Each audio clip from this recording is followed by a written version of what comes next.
Saludamos a esta hora al señor expresidente Juan Manuel Santos. Expresidente, ¿cómo está? Gusto tenerlo en Caracol Radio. Gracias, Gustavo. El gusto es mío. Ayer el presidente Petro dijo, algún expresidente llegará a decir que tenemos el mejor sistema del mundo en salud. Mentiroso. Lo que tenemos es una enorme irracionalidad y una enorme indolencia con la gente excluida y pobre de Colombia. Creen que por llevar los hijos a la Fundación Santa Fe en el norte de Bogotá se tiene el mejor sistema de salud y no saben lo que le pasa a un niño al lado de un rancho si se enferma. ¿Qué tal considera usted hoy que es nuestro sistema de salud, expresidente Santos? Mire, Gustavo, déjeme darle un contexto de lo que dije ayer y explicar mi mensaje. A mí me invitaron a una reunión de la Cámara Colomboamericana para que hablara del papel del sector privado en el desarrollo y en la búsqueda de equidad de los países. Y yo dije, mire, yo tengo una buena experiencia en ese frente y comencé explicándoles que yo trabajé en la Federación de Cafeteros 10 años, fue mi primer puesto. Y ahí aprendí, porque era obligatoria por ley, la concertación entre el sector público y el sector privado. Y aprendí que eso era lo más conveniente, porque los resultados del desarrollo rural en Colombia de las zonas cafeteras así lo demuestran. Las zonas cafeteras están mucho más desarrolladas que el resto del sector rural. Y después dije que esa enseñanza la apliqué en el Ministerio de Comercio Exterior cuando me tocó crearlo y que le di mucho juego al sector privado a tal punto que muchas de las instituciones que creamos, como Bancoldex, como Proexport, como Fiducoldex, pusimos una mayoría de sector privado en las juntas directivas y eso ha resultado muy positivo para esas instituciones, que el ministerio se creó con un sistema de meritocracia ayudado por el sector privado y que todas las negociaciones comerciales siempre escuchábamos la voz del sector privado que nos dijera hacia dónde podíamos conducir la política de comercio exterior. Luego, en el Ministerio de Hacienda, cuando nos tocó confrontar tal vez la peor crisis económica de Colombia desde la época de la Gran Depresión, también el sector privado participó en la solución de los problemas. Afrontamos esa situación de manera tal que el costo para el país fue de los menores en esa coyuntura tan difícil, precisamente porque concertamos muchas de las medidas que se tomaron, medidas impopulares muchas veces, pero necesarias, que en el Ministerio de Defensa, inclusive también el sector privado jugó un papel importante.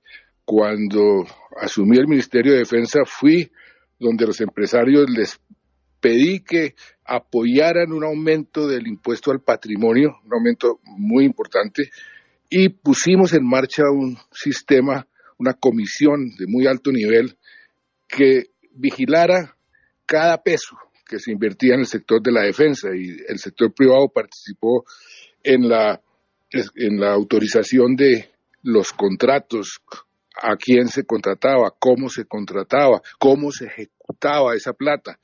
La Secretaría Técnica de esa comisión fue Desarrollo y invertimos tal vez la cantidad más grande de dinero en el sector defensa en la historia reciente sin un solo cuestionamiento y los resultados además están a la vista. Y luego hice una exposición sobre el papel del sector privado en mi gobierno. Puse una foto de 5 mandatarios que yo invité a Cartagena en el año 2011, donde estaba el presidente Clinton, el primer ministro Tony Blair, el presidente Felipe González de España, el presidente Cardoso de Brasil, el presidente Lagos de Chile. Y dije, mire, los invité porque ustedes son representantes de la tercera vía y ustedes obtuvieron los mejores resultados en sus respectivos países en materia económica y social en los últimos 40, 50 años y que yo aspiraba a ingresar a ese grupo al final de mi gobierno. Y a renglón seguido entonces comencé a explicarles a los asistentes a esa reunión cómo fuimos concertando las diferentes políticas, la de salud, la de educación, la de la infraestructura, y fui mostrando los resultados que se resumían en que, por ejemplo, el ingreso per cápita de los colombianos en dólares subió 30%, que la pobreza multidimensional, que nosotros comenzamos a utilizar ese índice como pioneros en el mundo, hoy más de 50 países lo tienen, bajó a la mitad, como la pobreza monetaria bajó más de 10 puntos, como la pobreza extrema también se redujo a la mitad, como el famoso indicador de desigualdad, el indicador Gini, se redujo al punto más bajo prácticamente en nuestra historia, cómo recuperamos el grado de inversión, que eso significó una baja de los intereses, el costo del capital, no solamente para los empresarios, sino para todos los colombianos, cómo la inversión extranjera se duplicó, cómo el desempleo lo bajamos a un dígito y lo mantuvimos durante los 8 años en un dígito, cómo el promedio de inflación se mantuvo en el 3.5, 3.6%, cómo hicimos para construir más dobles calzadas, más puentes, más túneles que lo que se ha construido hasta ese momento acumulado desde que se comenzaron a construir autopistas. Y dije que todo eso había sido gracias a una concertación y la aplicación de la política, de la filosofía de la tercera vía, que se resume en una frase: el mercado hasta donde sea posible, el Estado hasta donde sea necesario, que es un enfoque muy pragmático para manejar las relaciones entre el sector público y el sector privado. Y en el caso de la salud, pues dije, mire, nosotros fuimos el primer país que desarrolló un derecho fundamental con una ley estatutaria. Eso no lo ha hecho ningún otro país, eso fue aplaudido por Naciones Unidas, y que esa ley estatutaria fue concertada con el sector privado, que hicimos cosas como, por ejemplo, pasar a todos los colombianos que estaban en el sector de salud subsidiado, que tenían unos beneficios y un acceso que no era tan bueno como el que tenía el sector contributivo, o sea, los pasajeros de primera clase y pasajeros de segunda clase, pasamos a todos los pasajeros de segunda clase a primera clase, para que tuvieran todos los mismos beneficios, los mismos tratamientos, como hicimos un esfuerzo enorme en controlar los precios de los medicamentos, en contra de las multinacionales, en contra de muchos intereses creados alrededor del sector salud, que le ahorró mucho dinero al sistema y a los pacientes.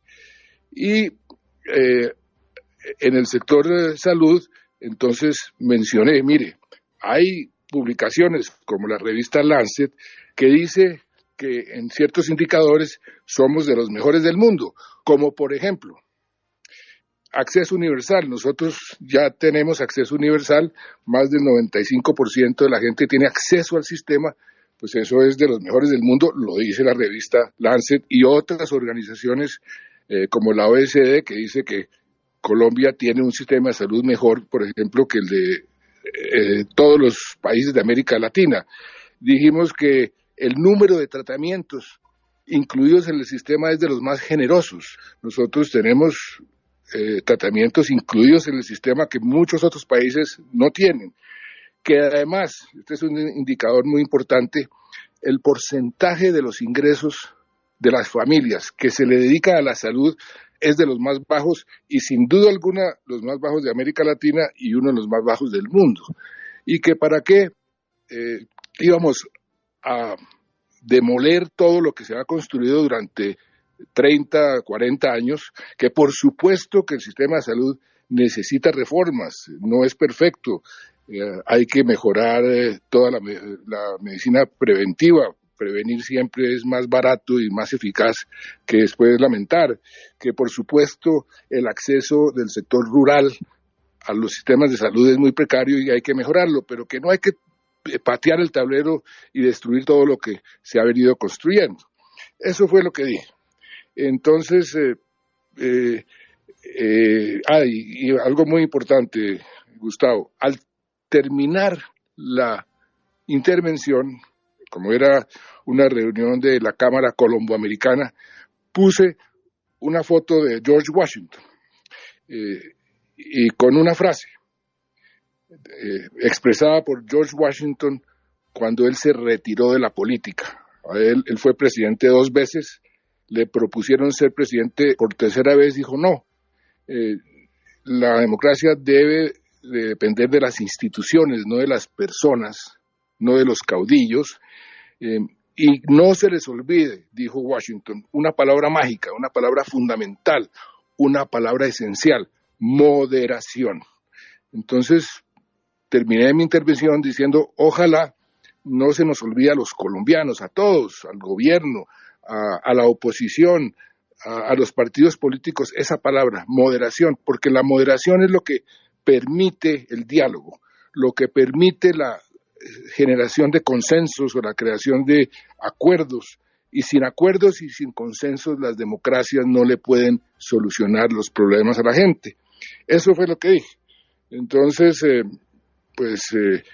no entiendo la reacción pues tan visceral del presidente, pero hago nuevamente un llamado a la moderación, a todo el mundo, para que sigamos adelante. Eso fue lo que pasó. Expresidente, a usted y al presidente Petro los pueden separar muchas cosas, son personas con carácter diferente, con unas vidas diferentes, pero los une el amor y el apego a la paz. No por otra cosa usted es Nobel de Paz, y no por otra cosa él quiso llegar a la presidencia para adelantar con el ELN un proceso como el que usted adelantó, pero es la segunda vez que le dice mentiroso. Recordemos la columna del exministro Henao en El Tiempo, la última columna en la que recuerda que llamó mentirosos y faltos a la verdad y al cumplimiento de sus compromisos y ejecutores de maromas a sus negociadores de paz, con lo cual también se lo estaba diciendo a usted. ¿Qué será lo que le pasa al presidente Petro? Pues mire, el presidente Petro, pues yo no lo apoyé en la campaña, yo no apoyo a ningún candidato, pero sí apoyo sus 3 pilares, y eso lo dije desde el principio. La implementación del proceso de paz es una condición necesaria para que la paz total pueda tener algún tipo de éxito. Apoyo su otro segundo pilar de una transición hacia una economía más sostenible, más verde, y apoyo su tercer pilar de buscar más justicia social, porque este país todavía tiene demasiados pobres y demasiadas desigualdades, y además fue lo que en el gobierno nosotros quisimos hacer, y en cierta medida con los resultados que le acabo de dar pues logramos, pero no logramos todo, por supuesto, y que hay que continuar. Entonces, que yo apoyaba a Petro en esos 3 pilares, y que me parecía que eso le convenía al país. Y uno de los aspectos que yo veía que tenía ciertas dificultades no era el qué hacer, sino el cómo hacerlo, y que requería un poco más de rigor y más de método, más de organización, más de coordinación, explicar las políticas mejor, porque hay un ambiente como de incertidumbre en este momento. La gente no sabe bien qué es lo que quieren los diferentes ministros, cuál es el rumbo, y cuando hay incertidumbre es muy difícil que las políticas públicas tengan resultados. Entonces, yo lo que repetiría, Gustavo, es esa palabra. Mire, todos, hay que moderarse, hay que ser mucho más receptivo a las opiniones del contrario, porque es que la moderación es lo que permite los diálogos, los consensos, los acuerdos. Las democracias, repito, sin acuerdos y sin consensos no pueden resolverles los problemas a las personas, a la gente. Y yo hago un llamado, no al presidente Petro, yo no voy a entrar en una contradicción o en una pelea con Petro. Yo apoyo a Petro en lo que le convenga al país, así me deje metido o así me insulte. Yo voy a seguir apoyando las políticas que le convienen al país, pero con moderación, sin necesidad de insultar, sin necesidad de agredir, porque eso es lo que hace difícil gobernar este país y hace difícil que las políticas tengan éxito. Si el presidente Petro quiere tener éxito en los 3 pilares con los cuales yo estoy de acuerdo, pues requiere también una buena dosis de moderación y de diálogo constructivo. ¿Y qué quiero decir yo por diálogo constructivo, Gustavo? Usted y yo podemos tener diferencias, por ejemplo, y si queremos un diálogo constructivo, nos sentamos para escuchar al otro, no para imponerle su punto de vista al otro. Son 2 diálogos completamente diferentes. Si yo me siento con usted a decirle, yo pienso de esta manera y punto, usted tiene que pensar como yo, ese diálogo no es constructivo. Si yo me siento a aprender por qué usted piensa diferente y yo entiendo su punto de vista, ahí podemos entrar a buscar comunes denominadores, que es como se debe gobernar en cualquier democracia. Por eso la frase de Washington, así de sencillo, y yo no quiero entrar en una especie de pelea con adjetivos, con agresiones, con ataques de ese tipo personal, sino hacer un llamado a la moderación a todo el mundo, al gobierno, a la oposición, porque este país en este momento necesita más certidumbre y más moderación. Expresidente, hay también una discusión sobre la mesa desde hace muchos meses con este gobierno, y es que hay quienes creen que al señor Iván Márquez hay que darle una segunda oportunidad, a pesar de que eso tiene complicaciones legales, y también que eso hay que hacerlo porque el señor Santrich fue entrampado. ¿Usted qué piensa de las dos cosas? Mire, yo no me voy a poner a opinar sobre los detalles del proceso de paz total. Eso es una responsabilidad del gobierno. A mí lo que sí me interesa mucho, y por eso fui a Cartagena, por eso me senté con el canciller, con el comisionado de paz, con el ministro de Justicia. Desafortunadamente, no sé por qué motivo el presidente Petro no apareció, a pesar de que él me dijo en 2 oportunidades que por favor fuera. Pero no importa, yo no le di ninguna trascendencia a eso y ahí discutimos. Y dije, mire, es muy importante la implementación del proceso de paz, porque primero resuelve buena parte de los problemas que tiene el país, y segundo porque es una condición necesaria y fundamental para cualquier otro proceso. Si la implementación del proceso no se lleva a cabo, entonces ese es el pilar fundamental, el primer pilar de la paz total. El resto va a ser imposible. Eso, hasta allá voy. Yo no me voy a poner a opinar sobre detalles de que si a uno le dan X o le dan Y, porque eso le corresponde al gobierno. Yo sufrí mucho durante el proceso de paz las críticas, los ataques de mis opositores, eso dificultaba la negociación, pero uno tiene que tener un rumbo, tiene que explicar el por qué está haciendo lo que está haciendo. Yo hice lo posible y el gobierno y el equipo negociador hizo lo posible para explicar qué se estaba haciendo, por qué se estaba haciendo, y afortunadamente logramos los acuerdos, y hoy en día ese acuerdo de paz tiene unos resultados muy positivos. El 95% de los que firmaron siguen en el proceso, y falta implementar lo que se negoció para, por ejemplo, llevarle a las regiones más afectadas por el conflicto más desarrollo. Eso es lo que esperamos que este gobierno haga. Expresidente, una última inquietud.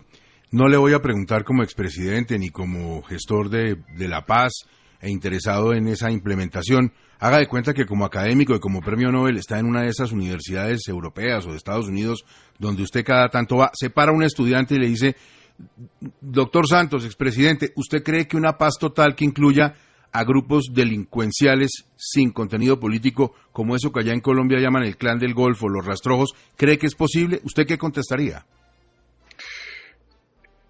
es posible si hay garrote y zanahoria. Ningún acuerdo con ningún grupo armado es factible, posible, sin un buen garrote y al mismo tiempo zanahoria. Eso es una premisa fundamental de cualquier proceso de esta naturaleza. Expresidente, muchas gracias y un fuerte abrazo para usted. A ustedes, muchas gracias.